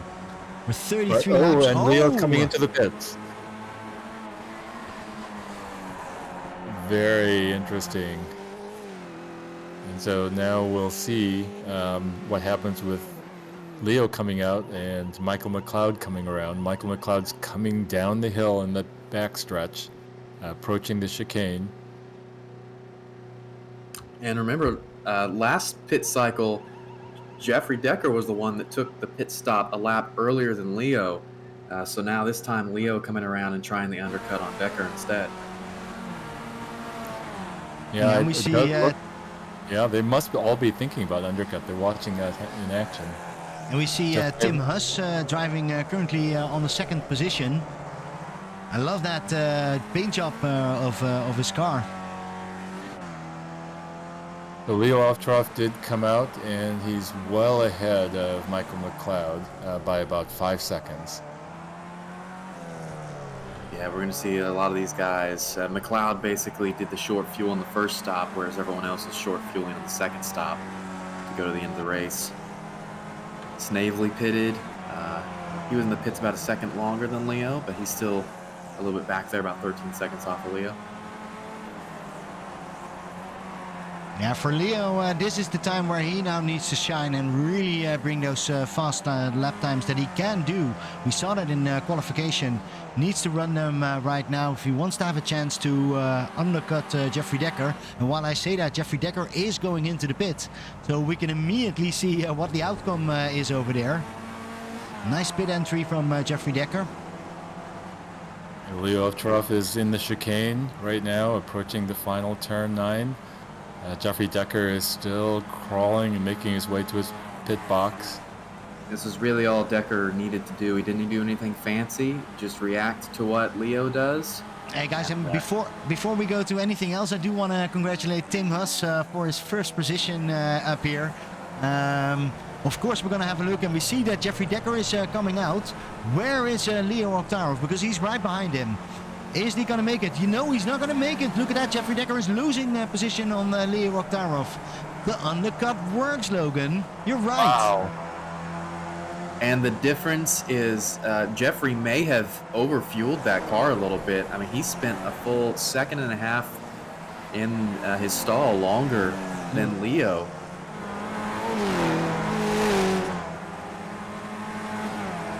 That's pretty remarkable, and now it's almost like the tables have turned, because now Jeffrey is going to have to try to get into Leo's draft. I think he might just barely be there, but it's right on the edge. Yeah, one mistake and he will no longer have the aid of that slipstream. It's a very tenuous moment for him. All right, Tim Huss had his minute of fame and is now coming into the pit. And that leaves that Benjamin Harris, who hasn't gone to the pit, is now taking first position, taking JR Hoops with him. And they're now running 1 and 2. Congratulations, Benjamin Harris. He does an amazing job. Now needs to hold off. I'm sure that JR Hoops can smell that first position right now. Yeah, if JR can hold out with his fuel for an extra lap, that'll be a great thing for him. Yeah, definitely. And Logan, you probably, as a champion of the ATC, doesn't realize how that feeling is, but a lot of these drivers haven't made it into a top 5 or a top 10. So getting into a first position is quite a big achievement up here. And do they give out extra points for leading laps or anything like that in Sunday Night Skippies? Yes. So there's a sort of divide by 5 rule. So if this were a 20-lap race, maybe this is more like 30 laps. You divide by 5, that's 6. And then you get an extra bonus point for leading every 6 laps that you lead. You get another bonus point. And here does go Benjamin Harris, our leader, into the pit together with JR Hoops. And that means that Jeffrey Decker, together with Leo Ovtcharov, will take over that 1-2 position. And currently, Leo is not running away from Jeffrey Decker. No, I think Jeffrey is getting a benefit of Leo's draft and is about 0.7 of a second behind. Now we are approaching the 6.5 minute mark, so that's roughly about 5 laps to go in this race. So Jeffrey should have plenty of time to close up the gap to Leo Ovtcharov. Another interesting. Whoa! Leo almost clipped that tire barrier there. Again. Yes. They have some lap traffic ahead of them as well. 3 cars within about 5 seconds of them up ahead that they might catch before the end of this race. Yeah, that's Mark Rayner, Aaron Law, and Steve Dewar, all very, very fast. And so it could actually be a benefit to Leo to kind of eliminate the I don't think it's a benefit if you have Jeffrey Decker breathing in your neck like that. You want to go as fast as possible. Also, Michael McLeod, don't forget him. 5.8 seconds, had a big incident, and he's still driving on that 3rd spot. Great work from him.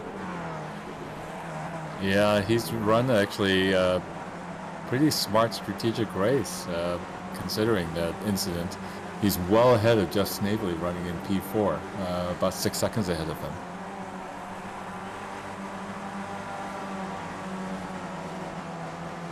And Decker is very solidly within overtaking range of Leo at this point.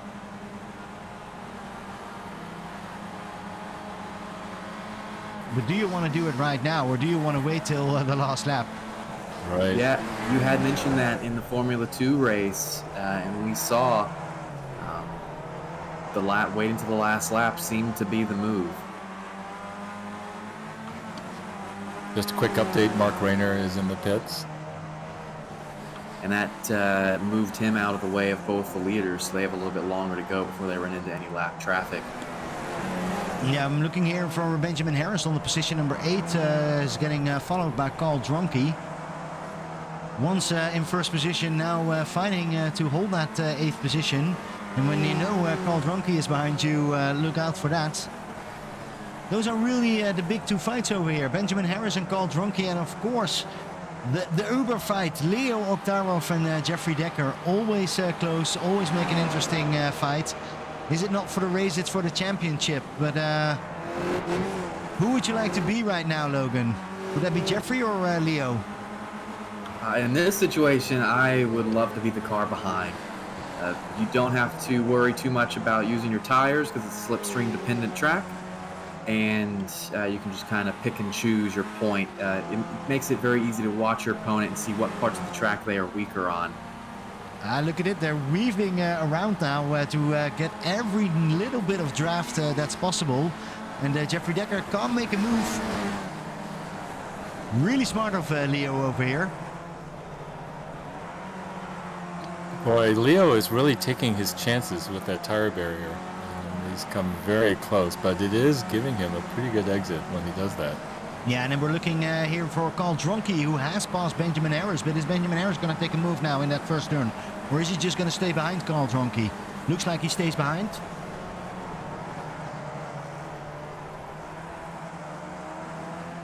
So let's go back to Leo. Leo is getting haunted by Jeffrey Decker, man. We're 3 minutes away from this race to be finished, but Leo Oktarov and Jeffrey Decker, they can go on and on and on. Yeah, there will be 2 laps to go this time by, and these guys almost certainly know that. So if Decker wants to wait until the last lap to make a move, then we're not going to see him be too aggressive on this next lap. Yeah, because he does is close enough to actually get in there. Look at that, really trying to stay in that draft. Maybe it's good to drive along with him. Is he gonna make the move? He is gonna make the move. Look at this. Looks like he will. We didn't expect that from him over here, but he does make the move. Oh, he's gonna go wide. He holds his line very nicely, and now we're seeing 2 wide going into that for the first position into the next corner. Jeffrey Decker has the inside line.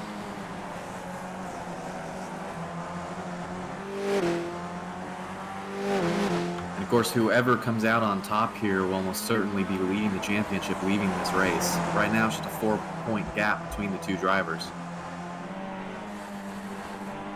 Yeah, and there are many bonus points and drop races. If you really want to know the what the competition is right now, but currently we're looking at this race. Look at this.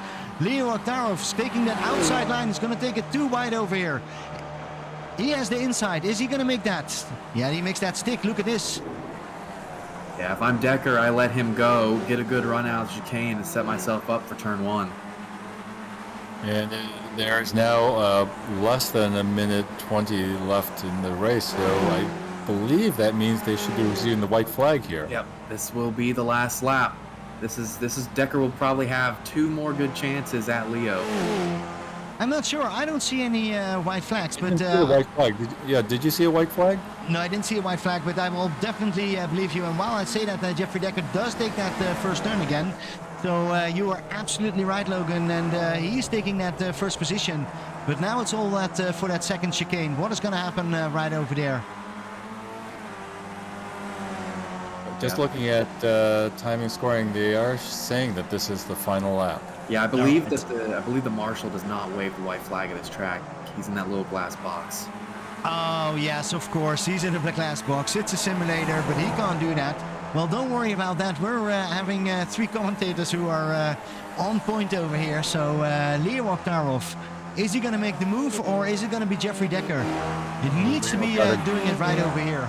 Yeah, Leo got a great run out of turn 5. Oh, and Decker's going to choose to defend the inside.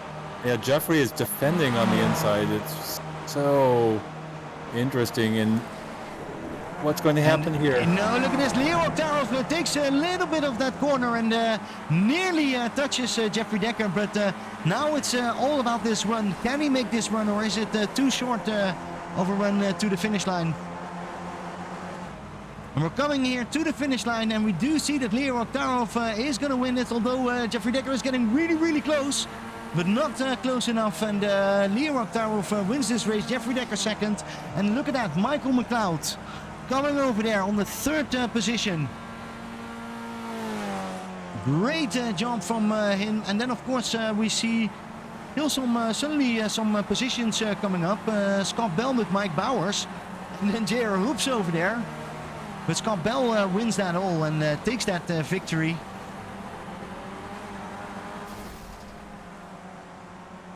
And that was absolutely incredible. Not only that they got through that last chicane clean, but that Leo took that much curb and got away without a penalty, because he was pretty far up on that. Decker gave him just enough room and not an inch more. I totally agree, Logan. Leo must have been just millimeters away from a slowdown penalty there. And we're waiting here for Tim Huss, 14th position, is coming over the line. Great to see him also finish. Still waiting for Alex Olton, who's in a fight over there with Michael Hounik. Is Michael Hounik for that 15th position? No, they're not going to get there anymore. And then it's our last car, Steve Durr. Last race he had something to celebrate. I don't think he's going to celebrate this 17th position. But great to see him over here again.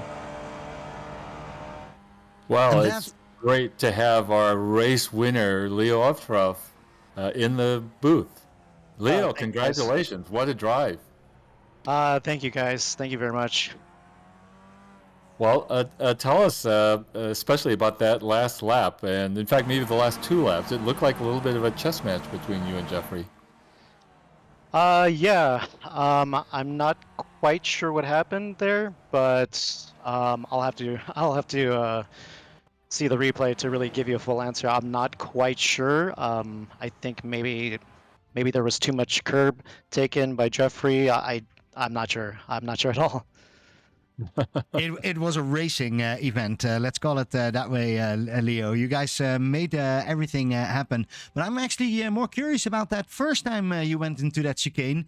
And then a lot of things happened. What was that from your perspective? Yeah, I'm not sure what happened. I think I blew the entry pretty bad because I carried a little bit too much speed than I'm used to. And then unfortunately I cut the second part of the chicane too much where I got to slow down. So unfortunate. Well, that was unfortunate, but also Jeffrey was not expecting that and had to go into the pit, and Mike Bowers completely was out of there as well. And then basically the whole race was going all back together. Michael McLeod was there again. And then, of course, Jeffrey Decker. Jeffrey, welcome to the booth. So tell us a little bit about, first, what happened in that when you were going into the pit. Yeah. I mean, I kind of had like a look inside to see if I can get in on Leo going into the chicane, and then I tucked back in, but maybe he saw that and it distracted him, and he ran a little deep. And then I was just trying to stay wide on the exit, but I couldn't quite avoid Leo coming out the other side of the chicane, and then the checkup I think just caught Mike out, and because it was before the pits and I knew I had damage at that point, I kind of just decided to bring it in and get things fixed up and try to go back out. And then you were back out, and then you saw that you were leading Leo. Leo was coming quickly by, but also Michael McLeod. What was that for you? Michael McLeod hanging on for his dear life and was doing a really good job on that. Did you thought he was going to have a chance for pole position? I didn't. So I wasn't sure at first if he wanted to fight or not. But when I saw him kind of hanging out behind, I figured he was pretty happy just to kind of hang out and maintain the gap. I was doing okay, and then I kind of messed up the entry of the chicane a couple of times and had to give up some chunks to Leo. It's tough anyway. I mean, he's taking chunks out of you and he's chasing you regardless. But yeah, I knew McLeod pitted earlier than me, so because like we came out together, it looked like maybe he pitted pretty early, so I knew he'd have to take more fuel on the second stop, so I figured maybe he'd be a little bit closer than he was on pit exit, but I wasn't quite sure where he'd come out in that kind of last stop. No, and then I know that you're a steward, so I'm not going to ask you any questions. But from your perspective, that last chicane, you guys went too wide in. For me, it was looking very racy, and we had a great time here in the booth. Any thoughts from your perspective? Yeah. Just for me, like, I actually did want the inside, so I chose that on purpose. I tried to brake just like a little bit later and maybe keep Leo out, but I saw him kind of turning in. And so I had to kind of adjust things late to avoid contact there. And then it kind of killed my entry. I thought exit, I'd maybe be okay. But then just the way that Leo was moving and I was moving, there was still like I'm probably like a foot between our cars, but I had just a net code contact. And it was kind of hard to see if it was real or not at the time. And then I ended up just lifting out to be safe there on the exit. So yeah, unlucky because we left each other enough room. It's just iRacing wasn't convinced of it at the time. No, well, I think one thing we were discussing when we were watching your last couple of laps is whether we preferred to be in the lead or the car behind in those last two laps. I know we've asked the two of you this question on other tracks, but I wonder here with the draft being such a big effect. Did either of you have a preference? Did you want to be P1 or P2 in the second to last in that last lap? I wanted to be P1 because I knew Leo had a better exit out of that right-hander, like down the back straight, and it would be a little bit harder for me to get the overlap I needed. I just couldn't quite find the rotation for whatever reason tonight there, so I decided that P1 for me. That's why I went for the move the lap before. P1 for me felt like the better chance. At least I could dictate which line I got to take, because there was no chance of me passing Leo on the outside of the chicane, I think. So for me, defending the inside was felt like the best option. But it's hard with this guy. He knows how to execute moves regardless of a line. The talent is real. The talent is real, but what I also really liked was that we actually saw a mistake from him again. So he's also a human. It's not just that alien up here, Leo. Glad to see that, and great victory over here. Peter, did you have any last questions? Well, I wanted Leo's thoughts on whether he was feeling good about being in the lead or behind on that last lap. Honestly, it's really a toss-up. I couldn't really tell you.